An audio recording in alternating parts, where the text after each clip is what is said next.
This video is my reaction to the Ravens' 27-19 win over the Vikings. They go on the road and withstand really an early barrage of effort and blitz pressure from Brian Flores' defense. I mean, specifically in the first half. We go on to win 27-19. It wasn't pretty. I mean, in the end, the fourth quarter, most Ravens fans were probably sitting there at 27-13 when Minnesota is given so many chances to go down and score. And they actually do, in fact, get within 8 points. We're fortunate that we were playing against J.J. McCarthy today, in my opinion, at times. It was very messy on offense for them. I think he's involved in some of the false starts. I'm not sure about the operation of how some of their play calls go in and out. He should have had three interceptions, two of which were terrible. The third one, I'm talking about the brilliant play from Roquan in the middle of the field with 5 minutes left. It wasn't even challenged. It's just replay assist. Tell me what plays and why replay assist is used and how we as fans shouldn't look at it at times and think this is another way, it's another layer for the NFL, the refs, whatever, to impact the game. I'm not a fan of it at all. They eventually ruled it incomplete. Roquan has his ball in his hands the whole time.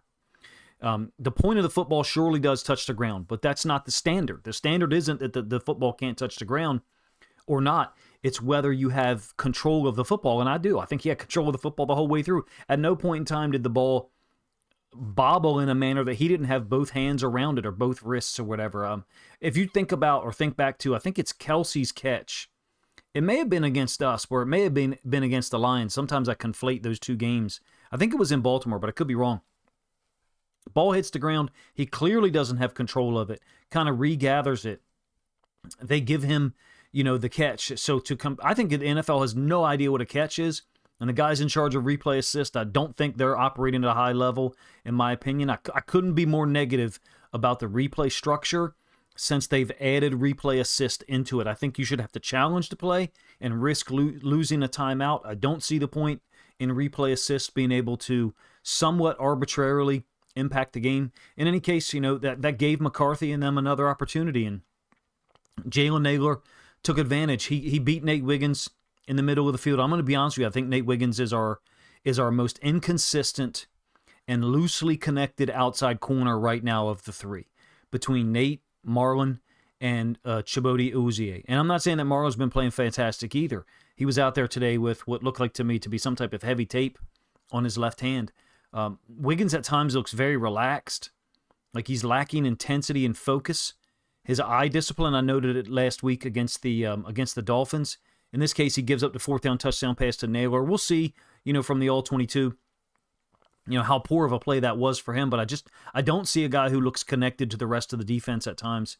And suddenly we have a game on a day when we're +3 in turnover margin and we're only up by 8. So it's natural for Ravens fans at that point, myself included, to wonder, okay, how far is this going to go? I thought the Ravens' play calling on our last two drives was really, really poor. First, Monken had us throw the ball twice. With a 27-13 lead, we get the ball with about 7 minutes left. Now, we did run the ball with Henry on first down, fine. Lamar sacked on second down because the Vikings knew how to attack our offensive line. Fast forward a little bit, I'm going to conflate two of these situations. Minnesota gets the ball back, right? Naylor gets the touchdown with 3:23 left. We also throw the ball on a 3rd and 4 with a rollout to our right after that when it's 27-19. There's a lot going on here that I'd like to just call your attention to. First of all, Van Ginkel lines up on their left. That's to our right. He's one of the best in the league at defending screens. He defended one today. Also getting his hands up to knock passes down. I mean, that 3rd and 4 play call, it's an incomplete pass that we run with less than 2 minutes left. One of the things that we were told as young coaches years ago was sometimes when you're holding a lead late in the game, particularly if it's a safe lead, not when you're up by 3, you want to get the first down at that point. But if you're up by 7 or 10 or 14, you want to punt with the clock running. We were told, and I could be way wrong, you're more than welcome to let me know what your perspective is. You would say that both of the situations we had to punt on after the 3rd and 4 incompletion with less than 2 minutes left, and then the 3rd and 17 from our own 7-yard line. We're not going to get that, right? We throw a ball out in the flats to Justice Hill. It ends up being incomplete. My point is, if we keep the clock running as much as possible, including when we punt, We gain 8 to 10 points at minimum collectively between those two situations, with hang time and the ball, and the clock running down as far as possible. I think Monken wasted some opportunities to bleed the clock a little bit more. We secured the win nonetheless, right? Because again, we're facing McCarthy, who was, I thought, sloppy at times, seemed to be looking the wrong way for the read, and he throws the incompletion on 4th down with 21 seconds left. Lamar takes a knee, and it finishes our 3rd straight win. So that's awesome, right? It feels good, but to a certain degree, it does not. To me, we're +3 turnover margin on the road. And it's tough to fathom how we need another defensive stop in the 4th quarter to hold on for a 1-score win. They had 7 or 8 false starts. They only ran the ball 18 times. They being the Vikings. Despite some of it, really working in the 3rd quarter, I think the opportunity is there for us to beat, because of our talent level on offense and the way that the defense played. The opportunity was there to really put this team away, in my opinion. We were not in control offensively for much of the game. There's some drives, particularly the 10th possession, which I'll talk about a little bit later, that looked fantastic. Overall, Lamar finishes 17 of 29, for 176 yards and 1 touchdown. The touchdown was to Andrews in the 4th quarter. That'll be the possession that I'll talk about later. Puts us up 27-13. Lamar also added 36 rushing yards. We did reach 152 on the ground today. It took 36 carries to get there, though. I thought the Vikings defense was giving us real problems early. You're more than welcome to let me know if you have a different opinion of the first half. But let's do it this way. 3 of our first 4 possessions were 3-and-outs. Now, we did get a pair of field goals in the 2nd quarter. We got within 10-9 at the half. But for the game, we only averaged 4.9 yards per play. 321 yards of offense, outgained by Minnesota. Henry has 75 yards on 20 carries, so less than 4 yards per carry. Keaton Mitchell did give us a nice boost in the 2nd quarter. I believe it's the 2nd quarter. He had 3 carries on 1 drive, 9-yarder where he fumbled out near the right sideline, 22-yarder, and then 0 yards on a sweep to the left side. I think early on we were impacted by their physicality, their toughness, and just their speed. I mean, up front, their front 6 or 7 in the first half. I'll talk about halftime stats here in a moment that I think kind of prove that, or at least illustrate it. In the 2nd half, we did get things going, somewhat similar to last week against the Dolphins in a few ways. The 10th possession is going to be a lot of fun to talk about. Henry had 7 touches on that drive. I thought Monken did a great job of creating space and basically using similar formations to give Minnesota a bunch of different looks from a snap-by-snap basis.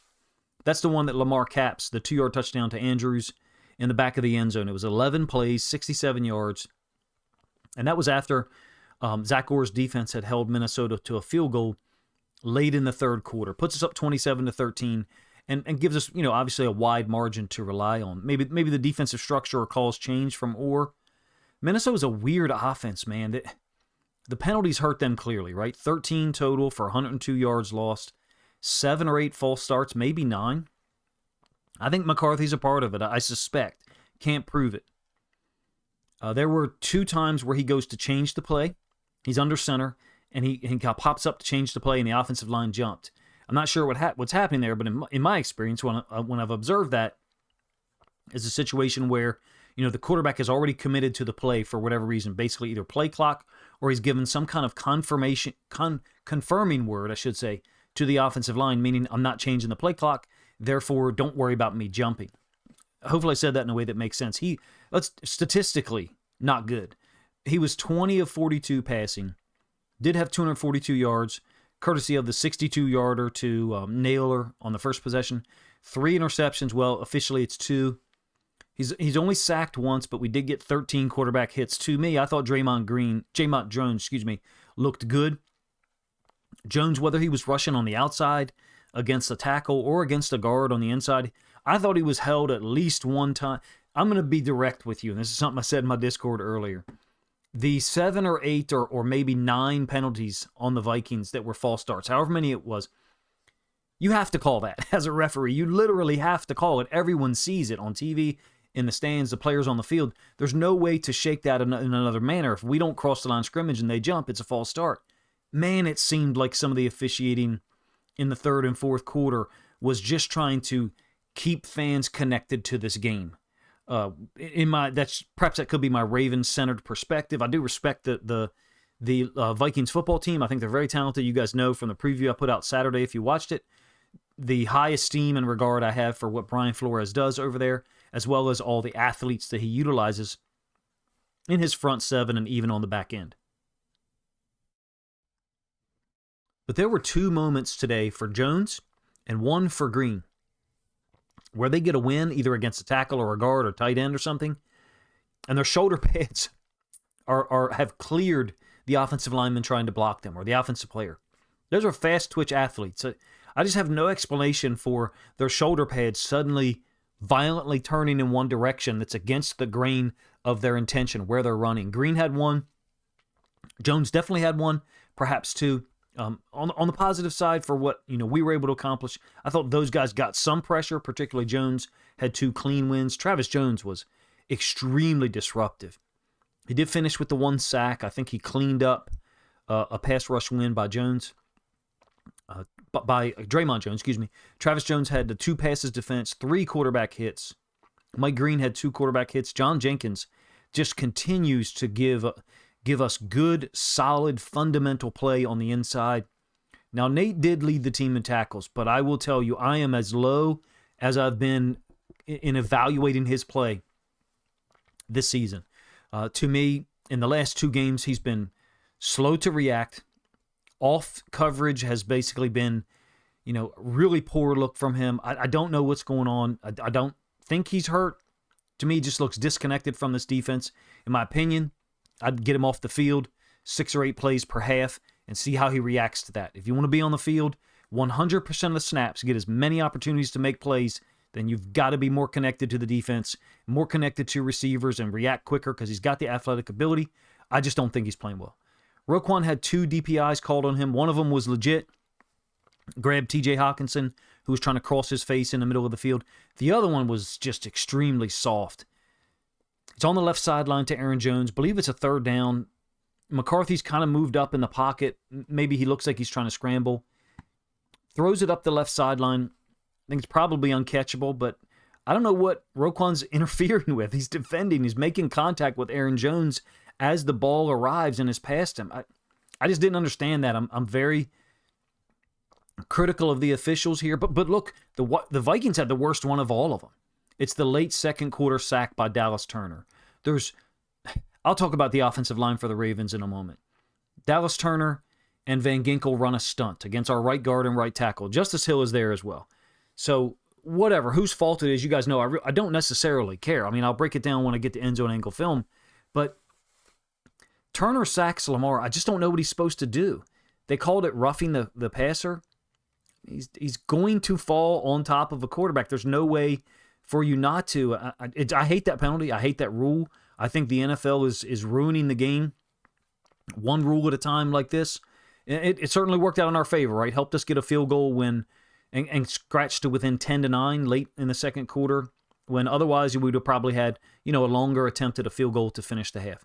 I'll talk about the first half in a moment, but I want to be clear on something and direct, so I'll just lead off with this.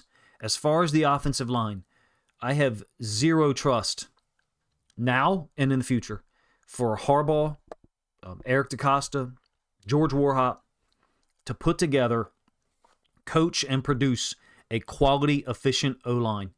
Some of the stuff we heard in training camp from Warhop, I don't believe in a rotation. It was obvious to him who the starter was. Whenever the first interview that he gave, I believe it was in training camp. What is your explanation now, George? What would you say now? We were getting dominated for much of the first half by the Vikings. Now, they are talented, and they will be a problem for a number of other teams the rest of the way. Don't get me wrong. But what are we doing if we don't have a high standard? Whether we're fans or the Ravens coaches and front office and offensive line coach, we should have a higher standard than we do. Our standard is low.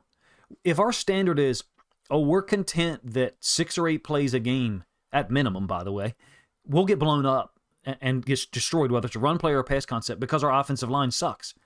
I thought there was 5 or 6 in the first half alone today. Stanley whiffs on a run play to his side. I think Ricard is also lost on that play, as well as Linderbaum. not even really talking about the guards. They lack talent. There's poor coaching by Warhop.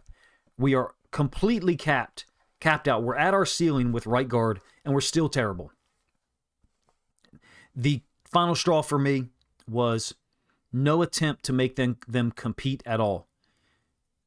So the motivation for those guys who do play all the time, what is it? What's the level of motivation that they have to try to get on the field? Again, it's very similar to what I just said about Nate Wiggins. I would pull him off the field 6 or 8 snaps a game, each half, and tell him this is intentional. We want you to strive for 100% execution on every snap. We don't want you to lose focus because it doesn't look like the ball is coming to your side. I don't see any improvement in our offensive line. We're in week 10. We're thankful, I think, to be 4-5, but I just have to tell you what I see or what I think I see. You obviously, pay attention to as many people as possible who talk about the Ravens players and their game. Clearly Ravens coaches and their front office see something different and they disagree. So I'm more than welcome if people want to say, hey, coach, you don't know what you're talking about, but I don't trust them. I don't trust them to figure this out. They had the whole offseason to address the position, either in the draft, free agency, or some competition. Yeah, we got Emory Jones. And I don't mean in training camp. I don't trust this group to accurately evaluate offensive line play unless it's on film for everyone to see. And certainly none of us has a role in the Ravens organization, but in camp and practices, look at what we were told by Ravens media, by George Warhop, by Coach Harbaugh, and look at the crap that we're seeing on film. Nonetheless, the grades are still good. I reject anyone who says that this offensive line is a good one. I don't think you know football. If you think this is a good offensive line, I don't care who you are, and I don't care what other content creators or people who talk about the Ravens listen to this. You don't know what you're talking about. You're an idiot if you watch Henry get stacked up repeatedly at the line with no chance for a running lane, and that's okay to you. That means you have low standards or you don't know what you're watching. Is a joke at this point, and I'm not able to talk about the offense without pointing it out. I did so in 2024. I'll continue to do so this season, so if you don't like hearing it, just stop watching. We're averaging 4.9 yards per play today in a win where we're at +3 in turnover margin. And the Vikings quarterback, essentially a rookie, goes 20 of 42 passing, throws 2 interceptions, maybe 3. They also commit 13 penalties. And we still only have a 1-score lead in the fourth quarter. I think that, we can be happy about the win, but it feels somehow less satisfying than the win against the Dolphins, maybe because we won by a 3-score margin. We did average 6 yards per play in Miami 2 Thursdays ago. They actually beat Buffalo today, which is wild. The Patriots are in sole possession of first place in the AFC East. In any case, I want you to know where I stand with the offensive line, the talent level, the coaching of it. I don't think Rosengarten's playing well. I don't think Linderbaum's playing well. I don't think either one of those guys looks to me like they've progressed. I don't like the word regress, but they certainly are not consistent. In my opinion, we listen to straight up lies told by Ravens media in the training camp and even some of the other people who try to evaluate the game for you. It's a bad joke. I want to talk about the first half here from a statistical standpoint that kind of backs up what I'm talking about. We were down 10-9. We were fortunate to get that second quarter interception. No idea what McCarthy's doing. Floating that ball up there for Malachi Starks to settle under. We were unable to get the tie. Settled for a field goal. I think it was 10-3. We settled for a field goal to get to 10-6. And then we get the second field goal, or the third one, I guess I should say, after the sack by Dallas Turner is ruled roughing or whatever it is. Like I said, I hate the rule. In any case, our inability to handle anything on the right side is a huge concern. I'm talking about Falele and Rosengarten. Justice Hill was a part of it here. It looks to me like he's checking outside on that particular play. It's also possible that Van Ginkel's reading it. So if the running back steps to the outside, he goes underneath. If the running back doesn't step to the outside, he continues to the top side. So if I was to venture a guess as to whose fault it is, I'd say Rosengarten. But I really don't care. It's the Ravens offensive line group. We were 3 and out 3 times on our opening 4 possessions. At one point, we're averaging, I think, 4.4 or 4.5 yards per play. So really struggled on offense, in my opinion. Lamar went to work, though, inside that final minute, of the first half. He got Justice Hill over the middle for 12 yards. Likely along the left side. Man, that was a great play by Likely to reach out and stretch the ball out of bounds, touch the ball down out of bounds to stop the clock. It was a 6 or 7 man pressure scheme by the Vikings on that play. Likely on the left side, Lamar got it out to him quick. Lamar was superbly sharp today, in my opinion, about where he was going with the football. And then that really soft throw over Grenard and the linebacker level to Flowers. Flowers came back to it, immediately turned upfield for a 27-yard gain. I thought Flowers at a certain point in time was really shredding Minnesota's defense. Of course, he did have the fumble a little bit later on in the game. In any case, we got a 1st and 10, I believe 12 seconds left, maybe 10, something like that, and we're at their 25-yard line. Falele, Rosengarten, Justice Hill unable to handle what really is a 2-man stunt. Off our right side, that field goal gets us to within 10-9. I thought we were sloppy in the first half. The Vikings played with more energy and effort, particularly on defense. They got the big 62-yard pass from McCarthy to Jalen Naylor on, I think it was a 3rd down. Somehow we had still outgained them, 176 to 156. It didn't seem like it. I do want to point this out from a Ravens defensive perspective. We're looking at a trend that's just continuing now for 4 games. Naylor did have the 62-yard catch in the first quarter, first possession, in fact. Other than that, in the first half, Minnesota on 23 snaps had 94 yards. Justin Jefferson, I think, had 3 catches for 26 yards in the first half. Aaron Jones in the run game hadn't got on track yet. The total output for them was 9 carries for 26 yards. Ravens defense was getting off the field in the second quarter, I should say. We held them to a field goal, then we got the interception by Starks, then we forced a punt, which was fortunate because Minnesota, Brian Flores' defense was limiting us. They were holding us down. Lamar was only sacked one time. Well, he was sacked once, but it didn't count, the Turner sack. 11 of 16 in the first half, 102 yards. So not really effective from a yards per throw standpoint. He did find some space on that final drive, like I said. The completions to Justice Hill, Isaiah Likely, and then Zay Flowers. Henry had 9 carries for 33 yards in the first half. Mitchell had provided a really nice burst with that 9-yarder and that 22-yarder. I thought we were fighting uphill for the first half. Very similar dynamic for what we've witnessed for much of 2025 offensively, and I think it's solely due to our offensive line's inability to execute things consistently. I do want to talk about Derrick Henry for a moment because I've read and heard some things that are out there. First of all, he's at, I think, 704 yards, 705 maybe, on 148 carries. So that's 4.7 yards per play, way down from last season, 5.9, right? There's people out there saying, he doesn't show the same burst. He's not making good cuts. He's not seeing things well in front of him. When he does have a lane, he generates positive yards. He did fall down twice today. Whether Ricard is in there or not, to me, doesn't matter in terms of this next statement. I don't see us getting horizontal or vertical push. It seems to me that when we open up run lanes, we kind of catch people by surprise with the scheme. I think it's obvious when watching it live that we're not able to just bully people with this offensive line, not even close. In fact, we get bullied. And that's why it's so frustrating for me to try to talk about this offense, because I don't think we're really seeing Derrick Henry or even Lamar Jackson at the height of his powers because of the limitations of our offensive line. But we'll see the all-22 in the end zone angle when it comes out tomorrow morning. The Vikings actually, really handed us the lead in the third quarter. We did take it from them with the interception by Humphrey, which was a terrible throw by McCarthy again. It's a 3rd and 1, play action. He goes up top to Jefferson. I just think Marlon's playing it well. He's got better position than Jefferson. What's he got to do? Clear the way for Jefferson to run to the football, to the catch point? We took the route away for him. We ran it for him. I think that's just good defense. We got a field goal thereafter when we reached Minnesota's 4-yard line. Felt like we had an opportunity to knock them out. Like I said, I have a high level of respect for Flores and what his defense can do. They're very aggressive, hard-nosed, smart, but we had a chance to finish them. We did, get the ball back immediately after a field goal made it 12-10. We got that short field right after, I think they fumbled on the kickoff. Justice Hill punches it in for 1 yard to make it 19-10. That drive included a really nice 3rd down completion from Lamar to Rashad Bateman. I think it's a 3rd and 7 or 3rd and 8 from the 11. We're down inside the red zone, obviously, and they go sticks blitz 0, so they have 8 guys on the line. I think it's 8, maybe it's 7, but definitely 7, perhaps 8. And we go to Bateman. It was like, thank you. Just a little short stop route, 5-yard stop route, but he comes back to the football. Lamar kind of throws it to the inside, and it's not really a slant. Bateman just comes back to the football and smoothly catches it and starts running. I thought he got in initially, but they ruled him down. We go, hurry up.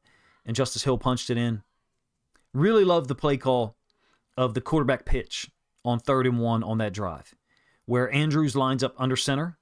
And if you don't know exactly what's going on there, 3 games ago, when the Vikings played the Eagles, and the Eagles went with their tush push, Brian Flores took a defensive tackle and kind of almost laid the guy down parallel to the line of scrimmage. Go look it up if you want to see it for you. He's not really parallel, but if you want to see it for yourself. So that call to put Andrew, it's a long 1 yard to gain. That call, which resulted in the pitch to Lamar, was really well done, in my opinion. I think we're just trying to see what the Vikings are going to do. You also have to notice and talk about our right guard on that play. It's shocking to believe that we have to continue to witness this. No agility, no movement skills at all. Is that we have a non-athlete out there on the field at the guard position. In any case, Vikings actually fumbled the ensuing kickoff as well, 2 in a row. Recovered it, and then fumbled it again. I think the guy who recovered the fumble for them the first time actually is who the kick returner ran into, so just crazy. And if we're able to get that ball there, we truly have a chance to finish them off. We had a missed field goal. They turned the ball over on downs, and then eventually they get the field goal to make it 19-13, and I want to talk about the 10th possession. It's after they've closed to 19-13. You can see it at the top part of the screen.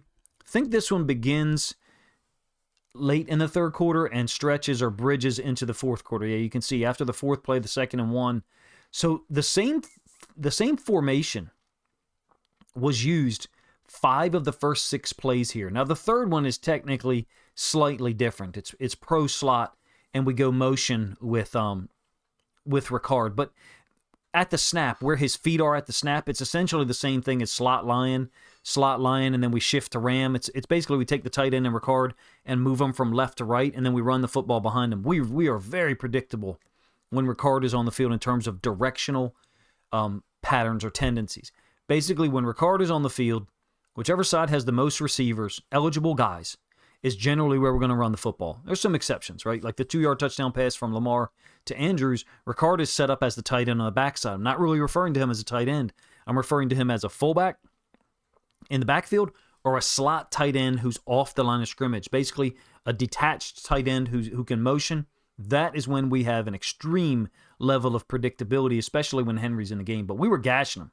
8 yards to Henry, a really smooth or slick throw from Lamar on the first play, and then 14 yards to Henry on a lead zone concept. The completion to Hopkins is the third play down. I think he got hurt there or came off the field after that. We seem to be rotating in the receivers. 21 personnel, 5 of the first 6 snaps.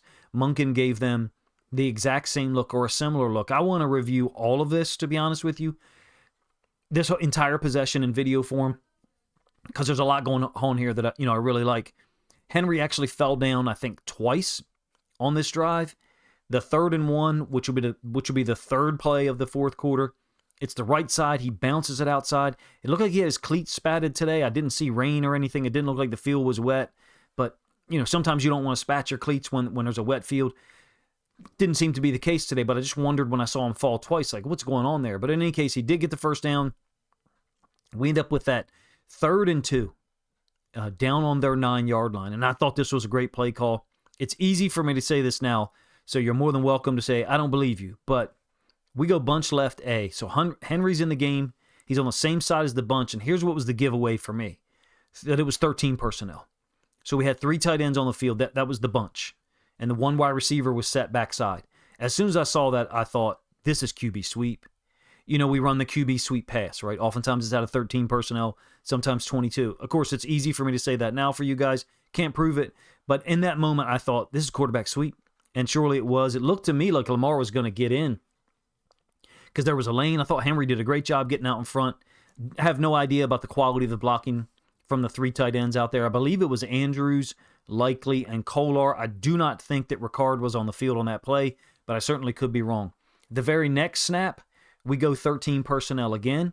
Ricard is actually on the field. I believe he's the backside tight end. So he's on the line of scrimmage, basically next to Stanley as the left tackle, and everyone else is over to the right. So it technically should be 23 personnel, because I think Henry and Ricard are the 2 running backs, and then the 3 tight ends are over to the right. Likely Kolar and Andrews. It ends up being Andrews kind of falling down for style points in the back of the end zone. Really cool. The ensuing play, again, 21 personnel, so Ricard's on the field with, I think it's Justice Hill, and Bateman over the middle. I have it slant flat. I think he kind of sat down. It looks to me like the corner and Wilson, the inside linebacker, are communicating pre-snap. And the corner thinks that it should be zone, but Wilson blitzes. And so then that leaves this huge amount of space for Bateman to sit down on top of. That one puts us up 27-13. Things obviously got a little bit concerning from there. We're able to get a win. I do want to talk about the defense for a moment. We've given up, I think, 58 points in the last 4 games, if I did my math right. So less than 15 points per game, which is, I think, where we need to be to win at this point in time. We do not have the 2024 offense that is going to be able to score 33, 35, 38 points, even against good defenses. We have too many plays that are not executed, not blocked well, and the run lane or the pass pro doesn't hold up. We just have, those are going to happen with this offensive line. That's just a fact at this point. I don't see that changing. So the Zach Orr defense improving once again is happening at the right time, meaning it gives us a chance.